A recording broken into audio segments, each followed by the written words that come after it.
బయటికి వెళ్ళారు. పెద్ద తీసేవాత చిన్న తీసేవాత మాత్రం ఇంట్లో ఉన్నారు. అయితే ముందు వీళ్ళు భాగరించేస్తాను, తర్వాత తిరిగి కూడుకు చేసుకోవచ్చు.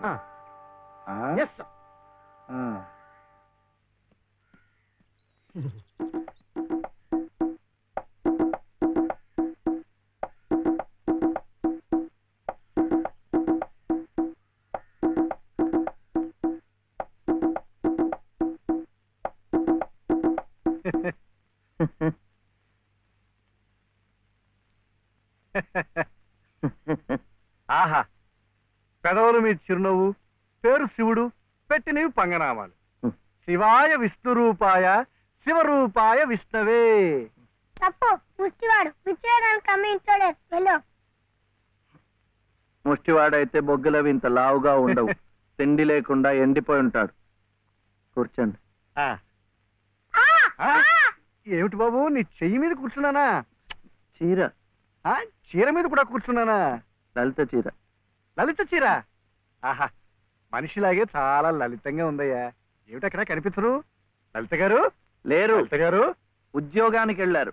అన్నన్నన్న చెట్టంత మొగాళ్ళం మనం ఉండి మొగ్గలాంటి ఆడదాన్ని ఉద్యోగానికి పంపిస్తా ఉంటాయా? ఛా, అసలు ఆడదంటే ఏమిటి? స్త్రీ. స్త్రీ అంటే ప్రకృతి. ప్రకృతి అంటే ఆడది. స్త్రీ, ప్రకృతి స్త్రీ.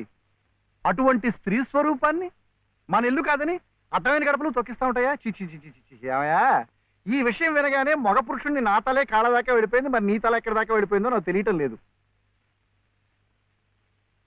తప్పే. పాపం లలిత చాలా కష్టపడుతోంది. కానీ నాకేమో చదువు రాదు, వీడేమో చిన్నవాడు. ఇవన్నీ అడ్డంకులు కావు, కాకూడదు, కారాదు.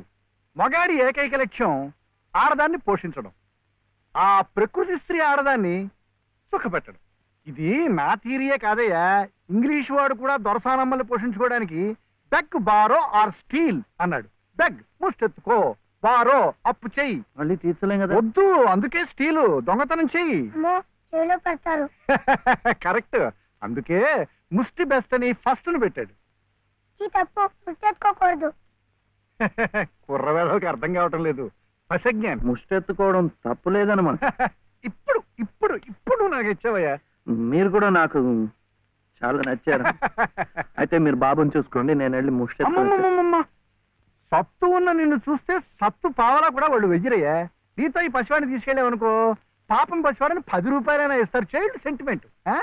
ఈ ఏర్పాట్లన్నీ నేను చేస్తాను, కానీ ప్రకృతి స్త్రీని పోషించడం కోసం 2-3 గంటల దాకా తిరిగినా పర్వాలేదు. తిరుగు. నువ్వు నా కంటి ముందు సంగీత సాధన చేస్తున్నట్టే ఉంది. ఇంతలో ఎన్ని మార్పులు!